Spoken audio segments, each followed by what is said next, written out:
Education, the largest sector of UNESCO's activity is education. It strives to remove illiteracy by encouraging adult education, distance education, open school system. See, one of the main objective of UNESCO is to remove illiteracy, and by motivating people for adult education, awareing them about adult education, distance education, open school system. It lays stress on the education of girls and women.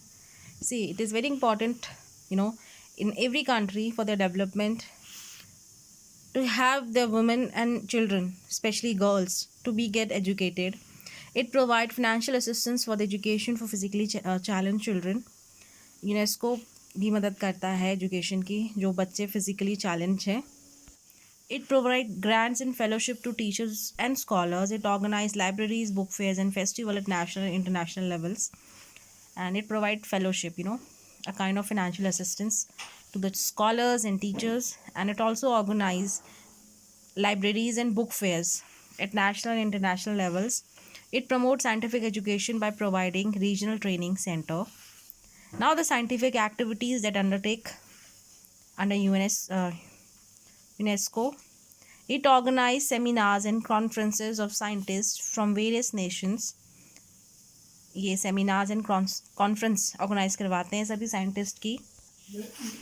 It promotes research in field of geology, mathematics, physics, oceanography. It also finances engineering and technology schemes in the developing countries. इसके अलावा ये promote करता है research mathematics की field में, physics की field में, oceanology.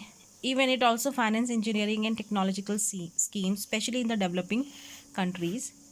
It encourages study of school sciences to combat all forms of discrimination and improve the status of women and help the youth by solving their problems.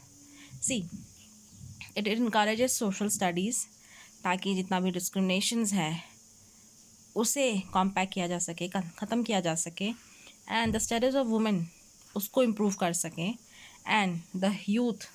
It also help. UNESCO also work to help youth by solving their problems. Now the next heading is communication. It set up regular network, train technicians and deal with the both hardware and software aspect of information. See, जो पूरा communication है networks के लिए hardware software सभी की ज़रूरत पड़ती है. तो it deal with the technicians. It assists developing countries to develop communication network. It advances the freedom of press and independence of the media. जो मीडिया है, जो प्रेस है, इनकी जो इंडिपेंडेंस है और फ्रीडम है, it work for that also. Now the last heading is preservation of cultural heritage. देखिए, किसी भी देश का कल्चर हेरिटेज या जो कल्चर हम बात करते हैं उस देश की पहचान होता है. तो इसको क्या है, it believes in modernisation without the loss of cultural identities and deliveries.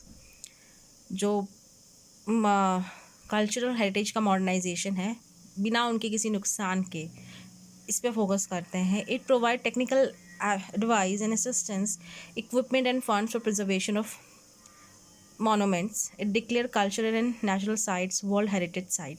देखिए, जितने भी पुराने मोनूमेंट्स हैं उनको प्रिजर्व करने के लिए ये फ़ंड प्रोवाइड कराता है ताकि जो पुरानी बिल्डिंग्स हैं या आर्ट या कल्चर से रिलेटेड जो भी चीज़ें हैं उनको हम प्रिजर्व करके रख सकें. और ऐसी कल्चरल और नेचुरल हेरिटेज साइट को वर्ल्ड हेरिटेज साइट में शामिल किया जाता है. In India it has declared a number of cultural and natural heritage site as world heritage site.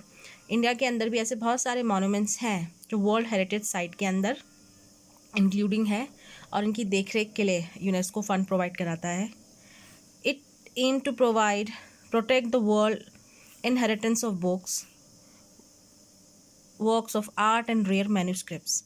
जो मैन्यूस्क्रिप्ट्स हैं या किताबें हैं पुरानी, इनको भी प्रोटेक्ट करने का काम यूनेस्को करता है. जो पुराने हाथ से लिखे हुए मैन्यूस्क्रिप्ट्स हैं, मैनुअल हैं, कई बार तो इंस्क्रिप्ट्स क्या हैं, वॉल्स पे इंस्क्रिप्ट रहते हैं, तो इनको प्रिजर्व करने का काम यूनेस्को का है.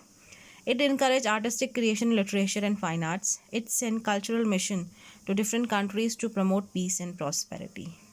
एंड इसके अलावा they send cultural missions to different countries ताकि पीस एंड प्रॉस्पेरिटी को प्रमोट किया जा सके.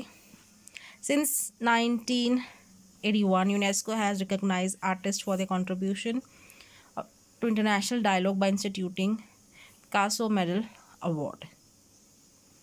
और 1981 यूनेस्को क्या है, आर्टिस्ट को स्पेशल अवार्ड भी प्रोवाइड करता है to encourage them. Now the next is UNICEF.